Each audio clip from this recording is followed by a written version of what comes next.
I'm here today at the County Mall, outside where you would park your bike. Look, here are the bike stands outside the County Mall at the back entrance near the Memorial Gardens. And I'm here today to speak to a lovely young lady called Debbie, and she's going to tell you why. There is a very good ending to this story, although it does start off a little bit on the wobbly side. So let's have a chat with Debbie. Right now, Debbie Street, lovely to meet Nice you, to meet young you, lady. Shelley. How are you? Yeah, very well, thank you. Now tell us a little bit. Now, a couple of days ago you had a bit of an incident here. Start from the beginning, tell us what happened. Yep. I work in the Mall and I'd parked my bike up here where I usually do. I was working 10 till 2, it was on Wednesday. When I finished work at 2, came out probably about 10 past 2 and found my bike with no wheels on it. So straight away I knew that there was no way I was getting home. So the first thing I did, I went upstairs to security to see if they could look on CCTV, and they said they'd have a look for me, but there was going to be 4 hours of tape to go through. So then I phoned the police station and they were so helpful. They gave me a crime number and an incident number and said they'd look into it. So then I thought, right, I need to do a bit of detective work here and see if I can cut down the space of time from the 4 hours to see if anyone saw anything. So I thought, where can I get hold of the most people locally? So that's when I put it on your page, Crawley Happy Times, and I put a picture of my sorry bike with no wheels on, as you saw, and asked just if anyone had seen anything. A couple of guys walking along with a couple of wheels, because it's not what you normally see up and down really. here. I thought they might stand out a little bit, yeah. And people were so good, and people were all making comments, and obviously it's not the sort of thing people just ignore, which I thought a lot of people would just shrug and go, what do you expect? But people were really kind about it. And then someone came forward and said that they'd seen someone with a couple of wheels at about, I think, was it 1:55 or something like that? About that. Which kind of placed it probably... Just over that way, wasn't it? Over that way, the back of the college kind of way. That kind of placed it between 1 and 2 o'clock, I figured, by the time they'd got the wheels off and got that distance. So I then phoned the police with that information and told County Mall. So then they'd only really have an hour to look through instead of 4 hours. In the meantime, after putting that picture on your page, I had 2 offers of people who just offered to give me 2 wheels that they already had around, which I just thought was so kind. One lady didn't know me at all, and the other guy... Geraldine Mallet, yeah. She doesn't know me at all and just said, I've got 2 wheels in my garage. I was like, oh my goodness, who are you? And you're just prepared to give them to me. So I thought that was lovely. And then my friend's husband, who's quite a keen cyclist, I think he keeps sort of bits of stripped down bikes in his shed. He had a couple of wheels as well, and he said to me, bring it round, Deb, and I'll fix it for you. So he's put new wheels on it, a new gear cassette on the back, fixed the brakes, fixed everything for me. So it's all had a very nice outcome. Yeah, and I'm back really on the lovely. road. You are. Yeah. Now, you don't drive, so this is your only form of transport. It So is. to you, it's your lifeline, isn't it? It's your bread line to come into work and back. Yep, I fit all my shopping in my panniers on the back and everything, and I've cycled London to Brighton on the bike. I've 2 weekends ago I cycled around the Isle of Wight on it, so I really do cover some miles on it. So yeah, to find it with no wheels was Yeah, and the wheels and the accessories that these people so kindly removed for you.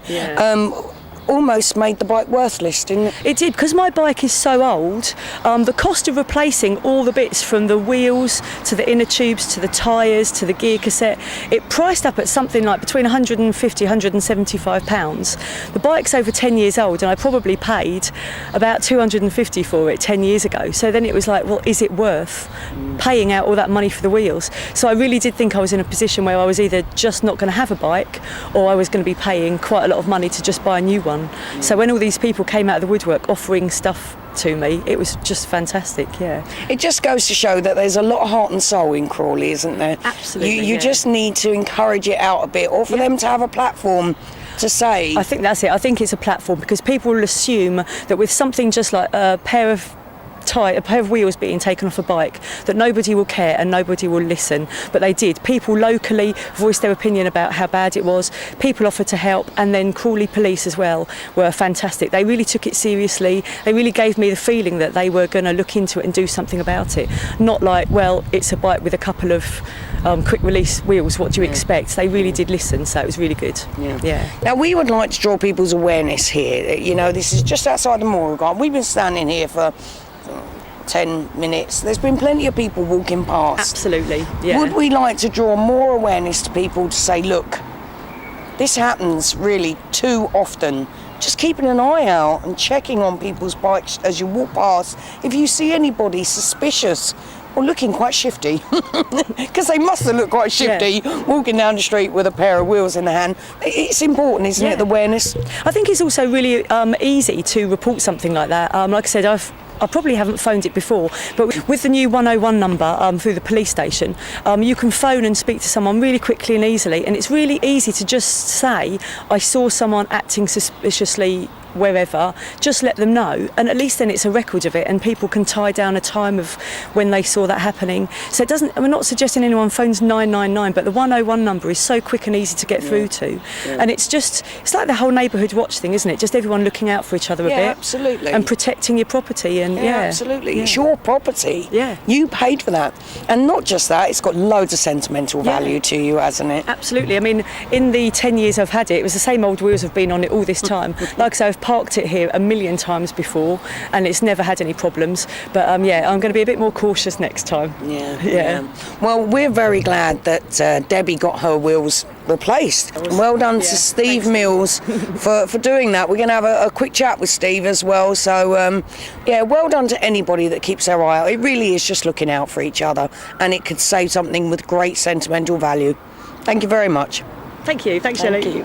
Well, I was only too pleased to help Debbie out because being a cyclist myself, I know what it's great to like when they nick all the bits and bikes, and there's only too often you always hear about bikes going missing from garages, but it was quite unusual they took the wheels and not the bike, so that's probably even worse because she got half a bike there. So I know that Debbie loves a bike. She hasn't got a car, she doesn't drive, so that's her main form of transport. So I've got a garage full of bike bits, and I'm always being nagged to get rid of them, aren't I really? And so I thought, I've got 2 spare wheels, I might as well donate them to a good cause. And then when I was putting the wheels on, there was other bits of damage to her bike, like the brakes and stuff like that, so I fixed them and then just trundled it over there, and she was fairly over the moon. So yeah, it's nice to do a little good deed, especially with bits that I don't use anyway, so they might as well go to a good cause. When you always see bikes parked up, and it's always, bikes are there for a reason, and people don't just get a bike to leave chained up. They're always using it, they're always going somewhere on it, and sort of, because I love bikes, I always have a look at them anyway and see what people are riding, but it's always good just to make sure they are locked up, or if you do see people hanging around, just sort of stay there a couple of minutes and make sure they aren't going to try and nick something. And some people, they don't lock their bikes or anything. I mean, with Debbie's case, it was unfortunate she locked the bike and they still managed to do some damage to it. So all I'll say is, when you do go out and you do leave your bike, make sure you do try and lock it as best as you can, even though sometimes it won't work. But not every bike gets nicked. That's always important to remember, and it is a minority of people that do it. So just keep cycling, keep locking them up.